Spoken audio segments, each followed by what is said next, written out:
On Monday, the editor-in-chief of The Atlantic magazine, Jeffrey Goldberg, reported that he'd been accidentally added to a Signal group chat that included high-level U.S. officials, including Vice President J.D. Vance, Defense Secretary Pete Hegseth, and Secretary of State Marco Rubio.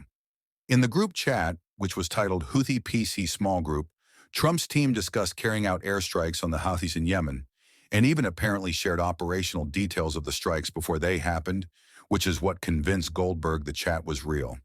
Now, this is obviously an appalling national security failure, but what the messages also made overwhelmingly clear is the Trump team's utter disdain for Europe.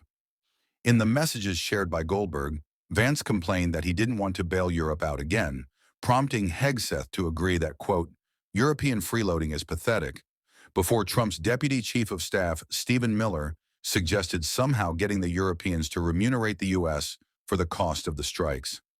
This shouldn't come as a total shock. Vance's disdain for Europe has been overwhelmingly apparent since at least the Munich Security Conference, and Trump himself claimed only last month that the EU was, quote, formed in order to screw the United States. Nonetheless, the Houthi group chat shows that Trump's team hate Europe both in private and in public, and the rhetoric has definitely gone up a notch recently.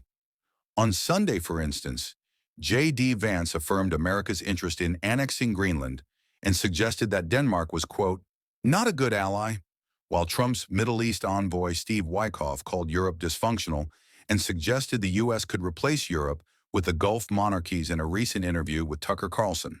So in this video, we thought we'd try our best to figure out why Trump and his team hate Europe quite as much as they apparently do. Instrumental music. Who's the worst politician right now?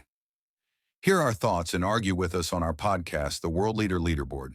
Find it over on the TLDR Podcast YouTube channel or in your favorite podcast app. So let's get straight into it. While there are clearly some ideological differences between the Trump administration and the EU, as we see it, the main issue is that Trump and co. think the Europeans are freeloaders. In other words, Europe takes advantage of America's generosity without giving enough back in return. This complaint usually arises in the context of NATO, with Trump, and to be fair, Trump's predecessors, complaining that Europeans don't spend enough on defense because they think the U.S. will just bail them out. However, this isn't the only sense in which this Trump administration thinks that Europe is freeloading. In the Houthi group chat, for instance, J.D. Vance argued that Europe was freeloading on the U.S. Navy and the role it plays as the guarantor of global maritime trade, noting that only 3% of U.S. trade runs through the Suez compared to 40% of European trade. Trump himself also sees the U.S.-EU trade deficit as proof that the EU is freeloading on the U.S. economy, relying on the buying power of the American consumer to drive demand for European goods without buying American goods in return. At first glance, at least some of these complaints seem reasonable. For instance, it's true that both in absolute terms and relative to GDP, the U.S. spends more on defense than the vast majority of NATO members, and has done for the past few decades. It's also true that the U.S. Navy plays a key role in guaranteeing commercial maritime traffic, despite the fact that this doesn't have a massive direct economic benefit for the U.S. This is essentially because, thanks to the size of its internal market, the U.S. relies less on external trade than most other countries, which means security of maritime traffic is more important for countries in Europe and the Middle East than it is for America. But we think there's one big caveat worth mentioning here, and that is that fundamentally, America doesn't do these things for Europe or anyone else. It does them for self-interested reasons. Take America's massive military spending, for instance. American politicians don't vote to spend hundreds of billions of dollars on defense because they're worried about Europe. Rather, they do this primarily because there's a powerful domestic constituency in favor of military spending. And because, for a whole load of reasons, America's political class wants to have the world's strongest military. This has been made clear by the rise of China. American policymakers reliably justify increases in American spending by saying that the U.S. needs to stay ahead of China. This has nothing to do with protecting Europe and everything to do with preserving American hegemony. Similarly, while it's true that Europe benefits from the role that the U.S. Navy plays in guaranteeing global maritime trade, especially in and around the Persian Gulf, the U.S. isn't doing this to be nice. Rather, it's because it gives the U.S. immense leverage and allows the U.S. to put more pressure on Iran.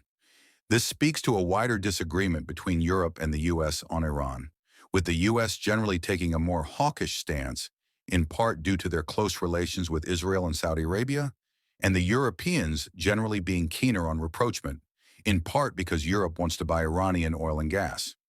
As well as putting more pressure on Iran, the U.S. also maintains a naval presence in the Middle East because the only navy that could replace them would be China. And if there's one thing the U.S. likes less than controlling the world shipping lanes, it's having China do it instead. Anyway, this is probably why, despite occasionally complaining about it on Twitter, Trump actually stepped up America's military presence in the Gulf in his first term.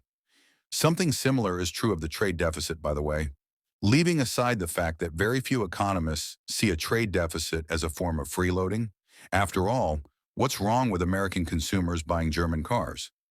Arguably, the root cause of America's trade deficit is the dollar's status as the world's reserve currency. This creates extra demand for dollars and dollar-denominated assets like U.S. Treasuries, allowing the U.S. government to borrow trillions of dollars and making the dollar more valuable than it would otherwise be, which means more imports and less exports. But again, the dollar's reserve status is something that most American politicians, including Trump, want to preserve.